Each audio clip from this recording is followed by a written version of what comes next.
with him. I'd tell him everything I did. He'd coach me on what to do the next time, and I was just too young for full-service truck leasing.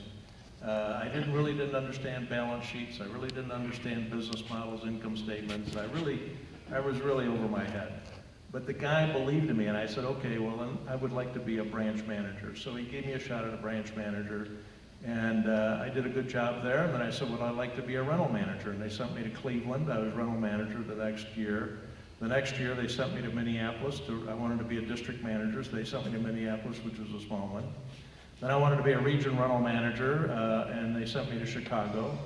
And then I wanted to be a district manager of a legitimate district. Minneapolis was small at the time, so they sent me to Milwaukee. And then I wanted to be a district manager of a bigger city, so they sent me to St. Louis. And then I wanted to be a zone manager where I could cover a part of the country, and they sent me to Atlanta. And then I wanted to, another company hired me away, and they brought me back, and they said, well, they're going to give me a bigger zone, which was Pittsburgh. And then I ended up in Columbus, Ohio, and then PACCAR recruited me to come out and start a leasing company for them, PacLease. So as you drive north on I-5 and you see the Peterbilt dealer, you'll see a PacLease P underneath the Peterbilt logo, and that's the company I started for PACCAR. And then they sent me over to Kenworth as a North American sales manager because I wanted to get into the truck division.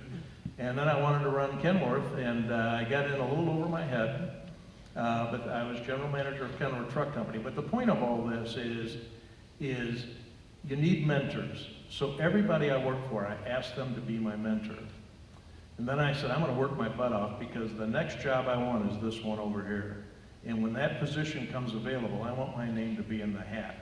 And I did that in 10 years. I was in 10 cities with 10 promotions, and ultimately came out to PACCAR, where I worked for 14 years with PACCAR, worked my way up from North American sales manager of PacLease to executive vice president and general manager of PacLease, and then to North American sales manager for Kenworth, and then assistant general manager, and then I actually ran Kenworth Company, truck company, for a year, and I got in over my skis, and I was fired. I lost sight of what's important in business, which is making money. The guy I worked for said, I've got enough practice building trucks. I don't need any more practice. I need to make money, and I lost control of gross margin, and my career suffered for it. So I was driving around one day. How old are you this time? I was 45. So 10 years, 10 promotions, fired. Fired. 45, you have a couple kids at the time. 3 kids, and my family did not want to leave Seattle. I had offers in other cities for jobs, and I didn't take them because my family didn't want to leave Seattle, and there's only one truck manufacturing company in Seattle, and that's Kenworth. So I was a card-carrying journeyman in the truck manufacturing business, and with no prospects. So I wanted to become a dealer, and I expressed that to Jeff Brotman that started Costco with Jim Senegal. And it's interesting how every meeting with every individual holds an opportunity for you if you're open to it. And I had expressed early on to Jeff that because there was no manufacturing opportunity, I'd like to own a dealership. And so he called me up one day and he says, I understand that a dealership, a Harley Davidson dealership, is available in Tacoma. Want me to go on? No, let's do it. So pretty much you had no money to buy this dealership. I had no money. I had a 401k with $160,000 in it, which would get me about $100,000 after taxes and penalties. So I went to the owner. She was, her husband had passed away. She was running the business. It was a little over her head. And I said, what would you like for the business? And she said, I'd like $2 million. And I said, I'll pay you $2 million. So why Harley at that time? Well, because Harley was available, number one. But also number two is Harley's the 500-pound gorilla. They've got 55% market share in the 650cc and over. It's a great brand. And anytime you want to attach yourself to a business, you want to have a business that's the 500-pound gorilla and has great brand equity. And Harley has great brand equity. And by the way, I'd like to sell all you guys a bike. We're going to buy every single one of you. I guarantee you, we're not taking an offer tonight. We're buying bikes. Yeah, we will every one of you get a book like that that'll show you all the roads in Washington, and I guarantee you, you'll have fun. I'm going to ride Cupcake. So anyhow, I told her I'd pay her $2 million for the business. I had no money. So I suggested to her that I give her $500,000 down that I didn't have and pay her $1.5 million over 20 years at 7% interest, which would give her $13,000 a month, and then I would lease her building that she owned for $10,000 a month. So now she had $23,000 a month income. So she went home that night thinking, I'm now worth $2 million. That number came out of where? It came out of her head. I didn't negotiate. I didn't argue with her. I didn't say I want to do inventories. I didn't want to. I just said, look, I'll pay you the $2 million because I wanted her to go, because I didn't have any money. If I go in the dealership and start arguing over nits and nats and nuts and bolts, it would only queer the deal. And plus, I didn't have any money, and I knew Harley wouldn't approve me. So I had to get the thing bought, right? Brilliant. So, Life lesson. I'm taking notes. I'm like, I'm gonna go buy a Harley. so I Buy went. from your dealership that way? That's a good idea. No, it gets even better. So I had $100,000 in my 401k. I went to Seafirst Bank at the time, and I said I need a signature loan on my home for $100,000 for 12 months. They gave me the signature loan. Now I had $200,000. Then I went to the dealer development department, or the dealer banking department at Seafirst Bank, and I said, look, I'm buying the assets of this business for $2 million. There's going to be $600,000 in inventory that comes with the business that's really worth $900,000 at retail. And I need a $300,000 working capital loan that will be collateralized by this $900,000 in assets at market value, or $600,000 at cost. The guy said, I'll give it to you. I'll give you the $300,000 working. Now I have $500,000. If we So could we find go a to- Seafirst these days, that would Yeah, where are those just, Seafirsts? that'd be helpful. So we went to closing, and I said, because Harley hadn't approved it, I said, let's do a management agreement where you sell us the dealership. I have a management agreement until such time that Harley approves us, which would make it awkward for Harley to turn her down because she's got assets. She owns, is entitled to sell, and I'm a buyer, and I want to pay her. And if Harley would have said no, not approved me, that would have undid her $2 million deal, which would have upset her mightily, because Olympia had just sold for $100,000 plus assets, and Eastside had just sold for $150,000 plus assets because the guy in Olympia was in jail for selling drugs, and he had 90 days to sell, so he sold to Steve Boone. And the Eastside dealership was owned by a Japanese guy that was bootlegging bikes to Japan, and Harley gave him 90 days to sell. And they sold to Thompson. So for her to be looking at $2 million, for her to be looking at $2 million when the comparables were 100 to 150,000 plus assets, if Harley would have cleared the deal, she would have been really upset. I would have been upset too. So we go to closing. I've got the management contract, and I say, do you have any payables? She said, I have $200,000 in payables. I said, well, you're going to have to pay those upon closing. So why don't I assume the payables? Because they've got payment terms on them, 90-day payment terms. And I'll pay those, and I'll write you a check for $300,000 right now. So I wrote her a check for $300,000, which came out of the Seafirst account. It didn't take one penny out of my pocket. I still had my 401k, and I was able to take the $100,000 back to Seafirst and pay off the loan on the house. And the beautiful thing, the really beautiful thing, there's two things about this that are really trick.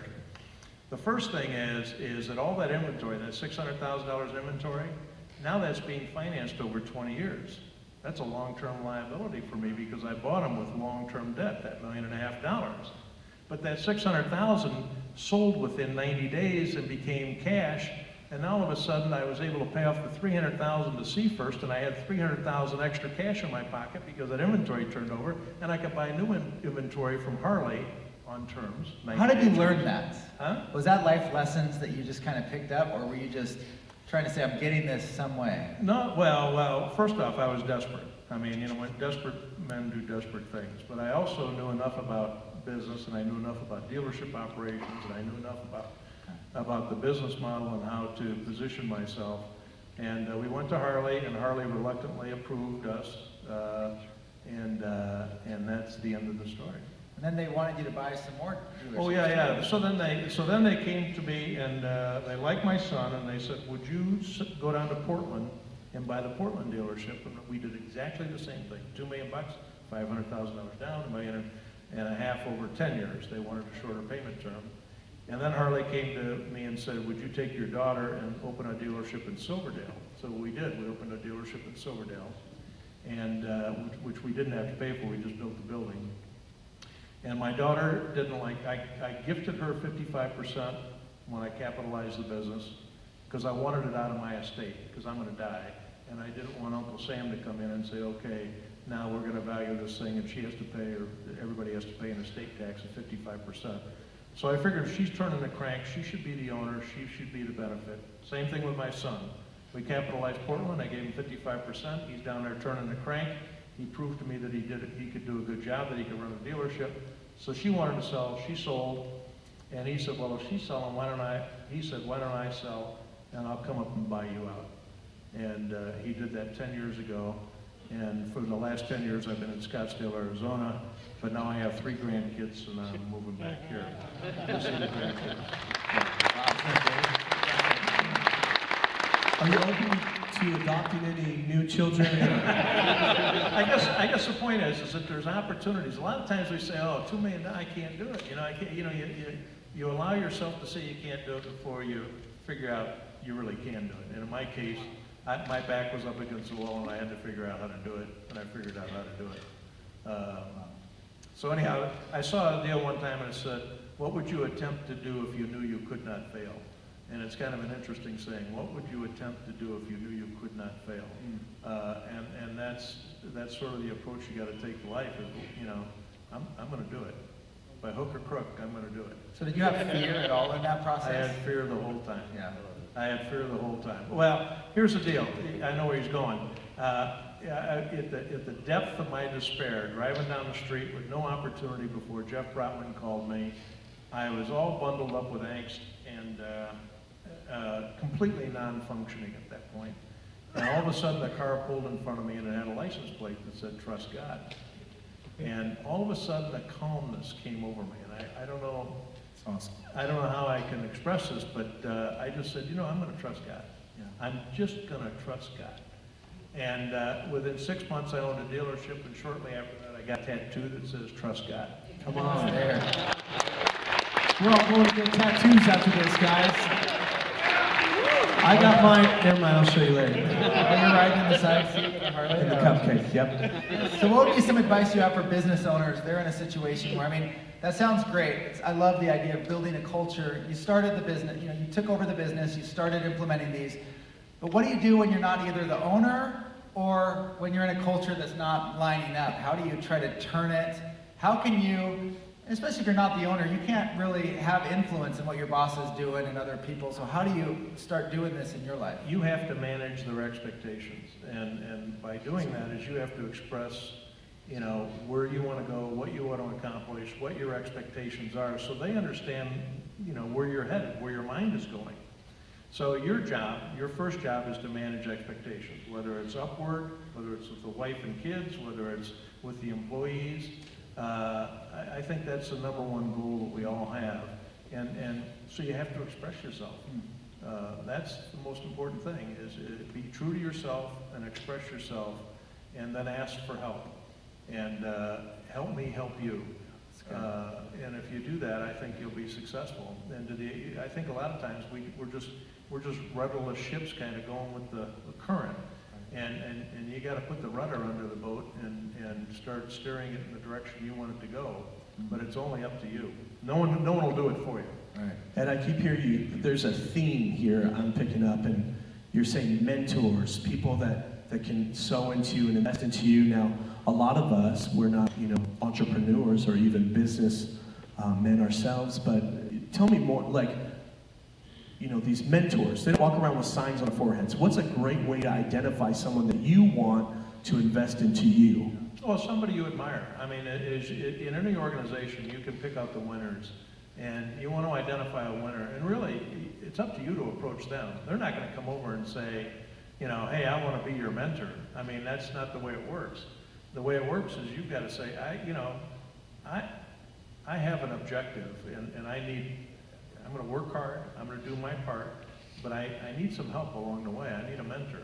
And believe it or not, people will be more than willing to help you. I mean, I never had one person say to me, I'm not willing to help you. But they wouldn't have come to me and said, I want to help you unless I reached out to them first. So the whole deal is find somebody you admire, and in every case, I used to have a guy that I worked for, and he said, without friction, nothing works. You couldn't get out of a chair, you couldn't put on your clothes, you couldn't walk across the floor. And he says, my job is to create enough friction by 8:30 in the morning that I can leave. You guys are going to work the rest of the day solving these problems. Well, he was managing our expectations. How could I be mad at him when he said, I'm gonna create friction for you? And I love this guy. Wow. And I said, you know what? I told him, I said, man, I need you. I mean, so a lot of people were running from this guy because he was creating friction and I'm running to him. Yeah. So guess who he helped? He helped the guy that was running to him. It's I don't know, it's fundamentals and execution, just like the football team.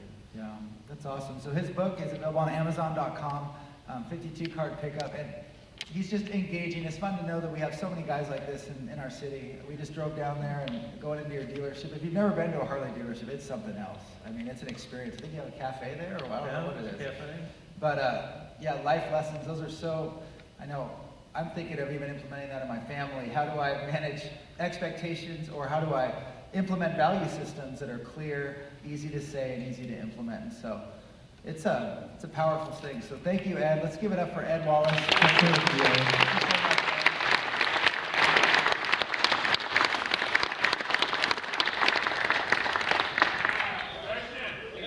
Yeah, questions, go for it. We can get the little card. There should be some in the back over here. You can get them down at Destination Harley. Yeah, we'll get you some cards at the end of the Yeah, service. we'll get you some cards, yeah. Yeah. Any other questions for Ed? No, you're good? It's 52 card pickup. It's not the best name, because you go on, you Google 52 card pickup and you'll get a card game on Amazon. So it's 52. It starts with the ace of spades, or what's I don't know, I don't know what I was thinking about. Anyhow. It's awesome. It's awesome. There's a song called Deck of Cards, Is that right? and it was a soldier's Bible. Oh, okay. Oh, yeah, that's right. Yeah. There you go. My father's Now you have a father. good story behind your name. My father's father was a preacher. My father's brother was a preacher, and so I got a little bit of that indoctrination. Tex Ritter and Red Silvine did the song. Yeah, great. Do you guys ever want to hear it? Hey, thank you for coming out tonight, fellas. Yeah, he'll be out here. What's your greatest strength, and what do you do to continue to develop it? So what's your greatest strength, and what do you do to continue to develop it? I don't know. I don't know. It's hard for me to answer that. I think my greatest strength is caring about people, telling them I care, legitimately caring about people. And I tell my employees, I walk by them and I say, look, I care about you, and I want us to be successful, and they believe it. It's not just a bunch of words that just come out of my mouth. I think if you care about people, they'll care about you, period. So I'd say my strength, and it took me a long time to learn that. I didn't figure that out until about 10 years ago. Well, actually 20 years ago, but actually working at Destination, because I depend on them. They turn the crank. I've got to make sure that they understand what I expect, what I'll tolerate, what I won't tolerate, but that I also care for them. So I'd say their belief that I care about them is a strength that I have. It's awesome. Thank you so much, Ed. I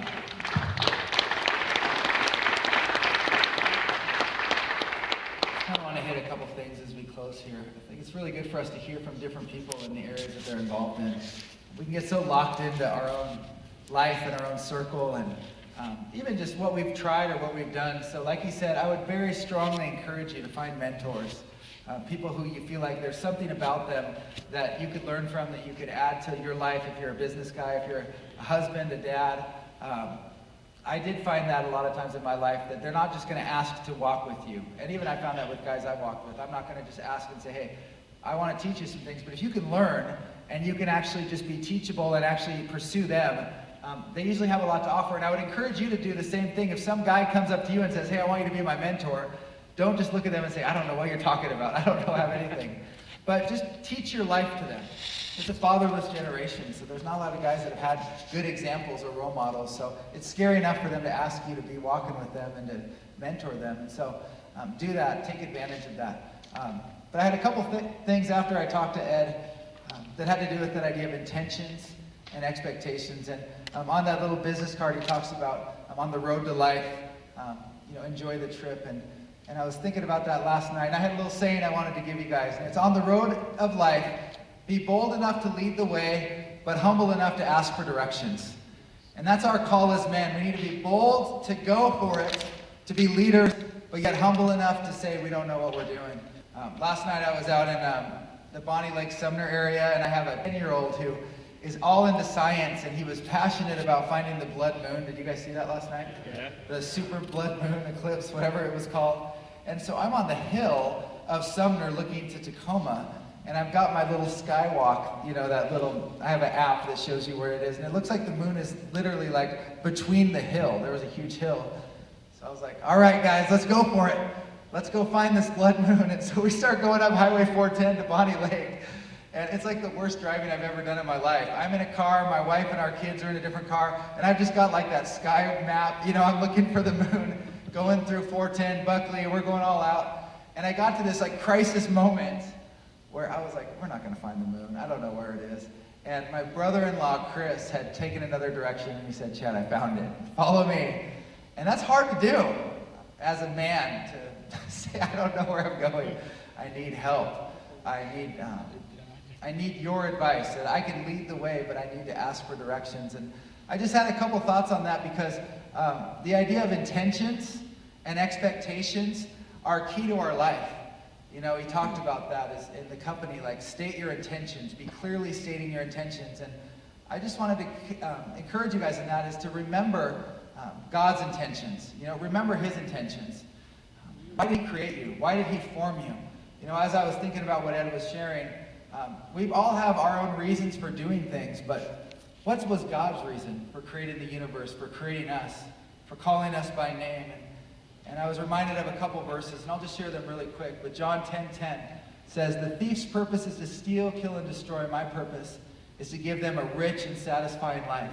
God's intention is to save you. God's intention is to walk with you. God's intention is to give you life.